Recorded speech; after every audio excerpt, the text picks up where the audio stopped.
ওম নমঃ শিৱায় নমস্কাৰ বন্ধুসকল পুনে এটা গুৰুত্বপূৰ্ণ ভিডিঅ'লৈ স্বাগতম জনাইছোঁ। মিথুন ৰাশি জাতক জাতিকাসকলৰ 2026 চনৰ এপ্ৰিল মাহটো কিদৰে পাৰ হ'ব, কেনেধৰণৰ পৰিৱৰ্তন আপোনালোকৰ বাবে এই মাহটোত লৈছে, কোনখিনি ক্ষেত্ৰত অলপ সাৱধানতা অৱলম্বন কৰিব, সকলোখিনি তথ্য আপোনালোকে আমাৰ এই গুৰুত্বপূৰ্ণ ভিডিঅ'টোৰ জৰিয়তে জানিব পাৰিব।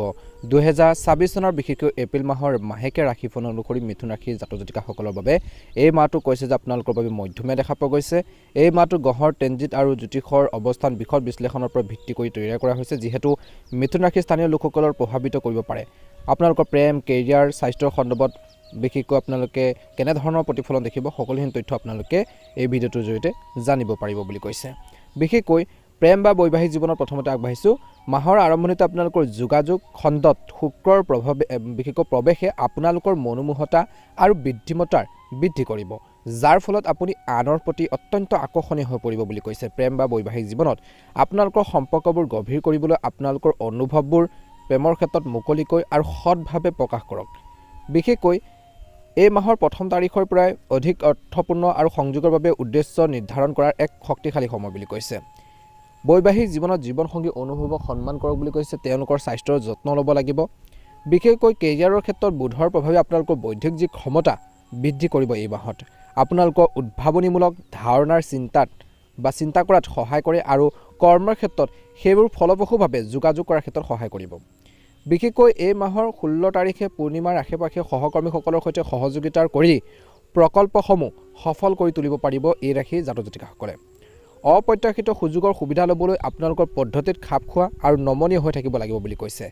বিত্তীয় ৰাশিফল অনুসৰি এই বছৰটোৰ বিশেষকৈ এই সময়খিনিৰ পৰা এই মাহৰ পৰা বিশেষকৈ বৃহস্পতি অনুকূল সম্পৰ্ক বিত্তীয় বিষয়ত সমৃদ্ধি আৰু বৃদ্ধিত ইংগিত দিছে। আপোনালোকৰ ভৱিষ্যতৰ লক্ষ্যৰ সৈতে মিল থকা দীৰ্ঘম্যাদী বিনিয়োগ আৰু বা আপোনালোকৰ সঞ্চয় যি পৰিকল্পনাৰ কথা চিন্তা কৰক। বিশেষকৈ এই মাহৰ দ্বিতীয় সপ্তাহৰ আৰম্ভণিৰ পৰা বুধ গ্ৰহৰ ট্ৰেনজিট পিৰিয়ডত বিশেষকৈ আপোনালোকে কৈছে যে খৰচৰ পৰা সাৱধান হ'ব লাগিব। আপোনালোকৰ বাজেট ভালদৰে পৰ্যালোচনা কৰিব লাগিব। খৰচ পাতি কৰোঁতে বহুত বেছি সাৱধান হ'ব লাগিব। স্বাস্থ্যৰ দৃষ্টিকোণৰ পৰা মংগল গ্ৰহে এই মাহত আপোনালোকৰ শাৰীৰিক শক্তি বৃদ্ধি কৰিব।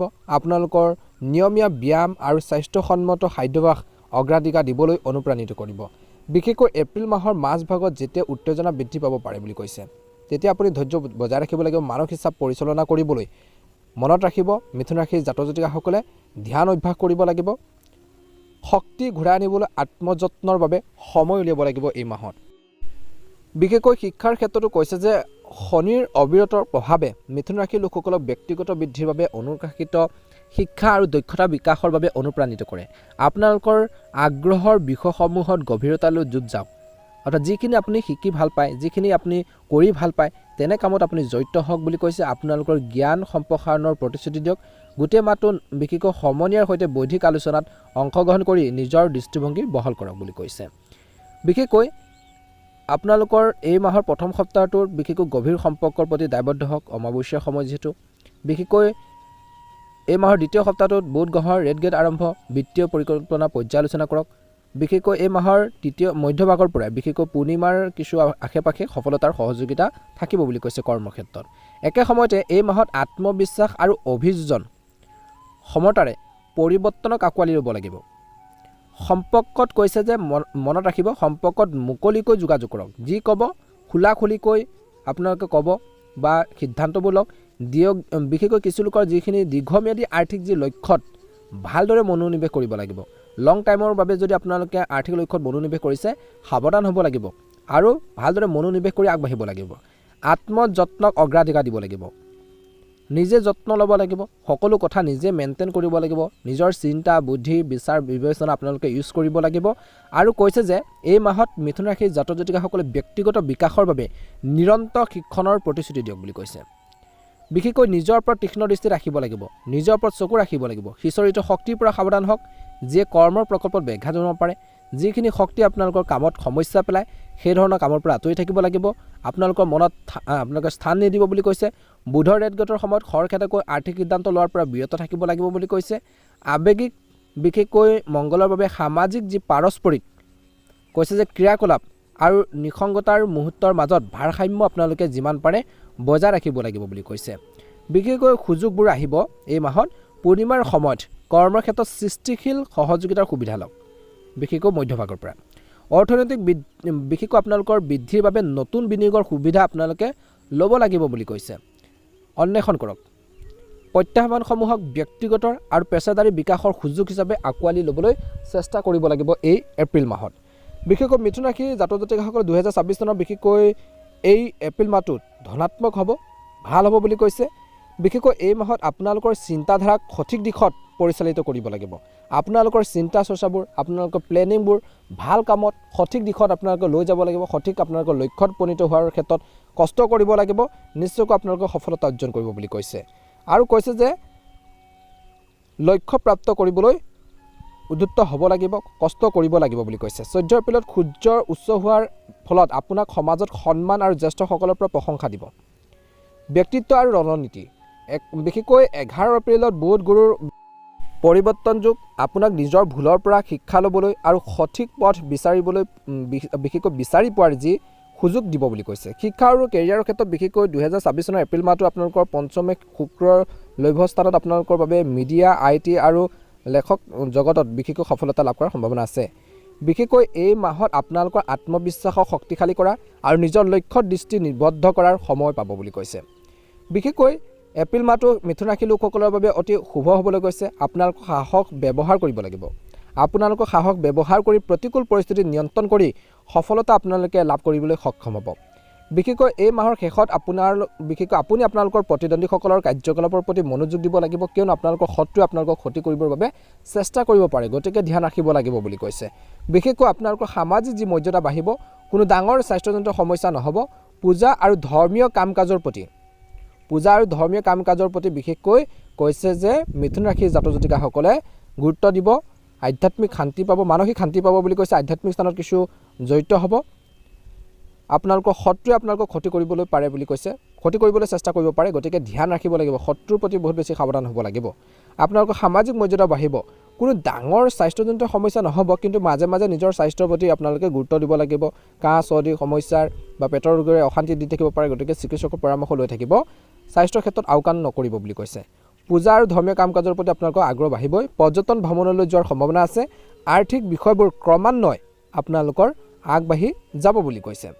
বস্তুগত আৰামৰ বাবে ব্যয় বৃদ্ধি পোৱাৰ সম্ভাৱনা আছে বুলি কৈছে। এই মাহত আপুনি নতুন সম্পত্তি ক্ৰয় কৰিব পাৰে, নতুন বস্তু ক্ৰয় কৰিব পাৰে বা কিনিব পাৰে। এই মাহত আপোনালোকৰ বহুদিনীয়া কিছু ইচ্ছাও পূৰণ হ'ব পাৰে এই মাহত।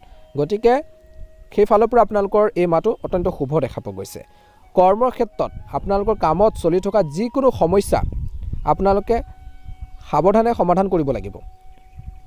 কৰ্মক্ষেত্ৰত চলি থকা যিকোনো সমস্যা সমাধান আপোনালোকে কৰিব পাৰিব। আপোনালোকৰ সহকৰ্মীসকলে আপোনালোকক ভাল ব্যৱহাৰ কৰিব। যদি আপুনি ব্যৱসায় কৰি আছে তেন্তে হঠাতে আপুনি যথেষ্ট লাভ অৰ্জন কৰিব পাৰে। বিশেষকৈ 2026 চনৰ বিশেষকৈ এপ্ৰিল মাহৰ ৰাশিফল অনুসৰি বিদেশত আপোনালোকৰ যোগাযোগৰ ভাল লাভ কঢ়িয়াই আনিব পাৰে। প্ৰেমৰ বিষয়ত ব্যক্তিগত উচ্চাকাংক্ষাই কিছু অসুবিধাৰ সৃষ্টি কৰাৰ সম্ভাৱনা আছে। গতিকে কৈছে যে প্ৰেমৰ ক্ষেত্ৰত সিদ্ধান্ত লোৱাৰ আগতে নিজৰ বুদ্ধি আৰু বিবেচনাৰ ব্যৱহাৰ কৰক। স্বামী স্ত্ৰীৰ মাজত পাৰস্পৰিক প্ৰেম আৰু সম্প্ৰীতি বাঢ়িব। এই মাহত সন্তানক লৈ সুখী অনুভৱ কৰি থাকিব। বিশেষকৈ আৰ্থিকভাৱে এপ্ৰিল মাহটো আপোনালোকৰ বাবে উপকাৰী বুলি প্ৰমাণিত হ'ব। একাদশ স্থানত সূৰ্য আৰু বুধৰ সংযোগে আয়ৰ নতুন উৎসৱৰ মুকলি কৰিব। যদি আপোনালোকৰ টকা পইচা ক'ৰবাত আবদ্ধ হৈ থাকে তেন্তে এই মাহত ঘূৰাই পোৱাৰ আশা কৰিব পাৰি। মাহৰ দ্বিতীয় সপ্তাহটো শ্বেয়াৰ বজাৰৰ বিনিয়োগৰ বাবে অনুকূল, কিন্তু বিশেষজ্ঞৰ পৰামৰ্শ নিশ্চয়কৈ ল'ব। বিলাসিকতা আৰু ছুটি ভ্ৰমণৰ খৰচ বৃদ্ধি পাব পাৰে, কিন্তু ইয়াৰ ফলত আপোনালোকৰ আৰ্থিক অৱস্থাত কোনো প্ৰভাৱ নপৰে বুলি কৈছে। বিশেষকৈ ব্যৱসায় বা কেৰিয়াৰৰ ক্ষেত্ৰত আপোনালোকৰ বাবে এই এপ্ৰিল মাহটো ব্যৱসায়ীসকলৰ বাবে আপোনালোকৰ সম্প্ৰসাৰণৰ সময়। যদি আপুনি যোগাযোগ, লেখা, বিপণন বা প্ৰযুক্তিৰ সৈতে জড়িত তেন্তে আপুনি এটা ডাঙৰ চুক্তি লাভ কৰাৰ সম্ভাৱনাও দেখা পোৱা গৈছে বুলি কৈছে। বহিৰাজ্য সংস্পৰ্শৰ দ্বাৰা লাভান্বিত হোৱাৰ সম্ভাৱনা আছে। কেৰিয়াৰৰ দৃষ্টিকোণৰ পৰা এই মাহে আপোনালোকৰ বাবে নতুন সম্ভাৱনা কঢ়িয়াই আনি গৈছে। ৰাহু আৰু সূৰ্যক দশম স্থানত স্থাপন কৰিলে কৰ্মৰ ক্ষেত্ৰত কিছু অস্থিৰতা হ'ব পাৰে, কিন্তু 14 এপ্ৰিলৰ পিছত যেতিয়া সূৰ্য লাভৰ একাদশ ঘৰত প্ৰৱেশ কৰিব তেতিয়া আপোনালোকৰ স্থবিৰ পদোন্নতি, দৰমহা বৃদ্ধিৰ অনুমতি দিয়া হ'ব বুলি কৈছে। সহকৰ্মীসকলৰ সৈতে সম্বন্ধ স্থাপন কৰিবলৈ অলপ কষ্ট কৰিব লাগিব এই মাহত। বিশেষকৈ ছাত্ৰ ছাত্ৰীসকলৰ বাবে ভাল বুলি কৈছে। প্ৰতিযোগিতামূলক পৰীক্ষাৰ বাবে প্ৰস্তুতি চলোৱাসকলে অধিক কষ্ট কৰিব লাগিব, কিয়নো ৰাহুৱে কিছু বিক্ষিপ্ততাৰ সৃষ্টি কৰিব পাৰে। গণিত, বিজ্ঞান আৰু সংবাদ মাধ্যমৰ ছাত্ৰ ছাত্ৰীৰ বাবে এপ্ৰিল মাহৰ মাজভাগটো বিশেষভাৱে লাভজনক হ'ব। উচ্চ শিক্ষাৰ বাবে আবেদন কৰিব বিচৰাসকলে সফলতা লাভ কৰিব। বিশেষকৈ মিথুন ৰাশিৰ লোকসকলৰ পাৰিবাৰিক দৃষ্টিকোণৰ পৰা এই মাহটো মিশ্ৰিত হ'ব। পৰিয়ালটোত এক আনন্দৰ পৰিৱেশৰ সৃষ্টি হ'ব বুলি কৈছে। তেওঁলোকে নিজৰ ভাই ভনীৰ পৰা সম্পূৰ্ণ সহায় লাভ কৰিব। অৱশ্যে চতুৰ্থ ঘৰত ওপৰত কেতুৰ দিশটোৱে কেতিয়াবা ঘৰত অশান্তি আনিব পাৰে বুলি কৈছে। মাৰ স্বাস্থ্যৰ প্ৰতি অলপ সাৱধান হ'ব। দেউতাৰ লগত আপোনালোকৰ মতানৈক্য হ'ব পাৰে মতাদৰ্শকত, গতিকে শান্ত আচৰণ আপোনালোকে বজাই ৰাখিব লাগিব বুলি কৈছে। আপোনালোকৰ ভাষণে বন্ধু বান্ধৱীৰ মাজত বা আপোনালোকৰ আচৰণে কথা বতৰা আপোনালোকৰ বন্ধু বান্ধৱীৰ মাজত জনপ্ৰিয়তা বৃদ্ধি কৰিব। আপুনি হয়তো কোনো সামাজিক অনুষ্ঠান বা পাৰ্টিত কেন্দ্ৰবিন্দু হৈ পৰিব। যদি পৰিয়ালত চলি থকা কোনো সমস্যা আছে তেন্তে প্ৰতি বুধবাৰে ভগৱান গণেশক দুৰ্ব অৰ্পণ কৰক। বিশেষকৈ প্ৰেম বা বিশেষকৈ বৈবাহিক জীৱনত আপোনালোকৰ জীৱনসংগীৰ সৈতে সম্পৰ্ক মধুৰ হৈ পৰিব। বৃহস্পতিৰ অনুকূল দিশটোৱে আপোনালোকৰ বিবাহ বা বৈবাহিক জীৱনৰ স্থিৰতা প্ৰদান কৰিব। যদি আপুনি সন্তানৰ পৰিকল্পনা কৰিছে তেন্তে এই সময়খিনি শুভ। আপুনি হয়তো আপোনালোকৰ শহুৱেকৰ পৰা আৰ্থিক সহায় লাভ কৰাৰ বা কিছু ভাল খবৰ পাব পাৰে। প্ৰেমত পৰাসকলৰ বাবে এই সময় অতি সুখদায়ক হ'ব। সংগীৰ সৈতে আউটিঙলৈ যাব পাৰিব। যোগাযোগে পুৰণি ভুল বুজাবুজিবোৰ সমাধান কৰিব। বহুদিন অবিবাহিতসকলে হয়তো পুৰণি বন্ধু বা সহকৰ্মীক লগ পাব পাৰে, যিটো পিছলৈ প্ৰেমত বিশেষকৈ পৰিণত হ'ব পাৰে কিছু। স্বাস্থ্যৰ দৃষ্টিকোণৰ পৰা কিন্তু এই মাহত মিথুন ৰাশিৰ লোকসকলে স্বাস্থ্যৰ উঠানমা অনুভৱ কৰিব। পেটৰ গেছ, বিশেষকৈ এচিডিটি বা বদহজম অনুভৱ কৰিব পাৰে। কিছুমান কান্ধৰ বিষ অনুভৱ কৰিব পাৰে। 14 এপ্ৰিলৰ পিছত যেতিয়া সূৰ্যই নিজৰ অৱস্থান সলনি কৰে তেতিয়া শৰীৰত পিত্ত বা তাপ বৃদ্ধি পাব পাৰে। এই সময়ত প্ৰচুৰ পৰিমাণে পানী খাব লাগে আৰু অত্যধিক দৌৰাদৌৰি কৰিলে মানসিক ক্লান্তি বৃদ্ধি পাব পাৰে। গতিকে স্বাস্থ্যৰ ক্ষেত্ৰত গুৰুত্ব দিব লাগিব। প্ৰাণায়াম আৰু ধ্যান নিয়মিত অভ্যাস কৰক। বাহিৰৰ পৰা অহা জাংক ফুড পৰিহাৰ কৰক আৰু পৰ্যাপ্ত টোপনিৰ ওপৰত আপোনালোকে গুৰুত্ব দিব লাগিব। বিশেষকৈ এই মাহটোত আপোনালোকৰ কৈছে যে ভ্ৰমণৰ পৰিস্থিতি কেনেধৰণৰ।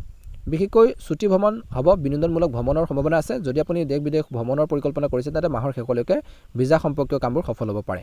ভ্ৰমণৰ সময়ত কিন্তু এই মাহত আপোনালোকে নিজৰ যিখিনি লাগতিয়াল সামগ্ৰী আছে সেইখিনি যত্ন ল'ব লাগিব। নথিপত্ৰ ভালকৈ ৰাখিব লাগিব, নিশ্চয়কৈ ভাল হ'ব। বন্ধুসকল, ভিডিঅ'টো চাই কেনে পালে জনাব। আপোনালোকৰ সকলোৰে এপ্ৰিল মাহটো সুন্দৰভাৱে পাৰ হওক। যিখিনি কথা বতৰা ক'লোঁ বা যোনখিনি ক্ষেত্ৰত অলপ সাৱধান হৈ চলিব লাগে সেইখিনি ক্ষেত্ৰত নিশ্চয়কৈ গুৰুত্ব দিব, ভাল প্ৰতিফলন দেখিব। আপোনালোকৰ সকলোৰে সুস্বাস্থ্য কামনা কৰিছোঁ। এপ্ৰিল মাহটো ভালদৰে পাৰ হওক।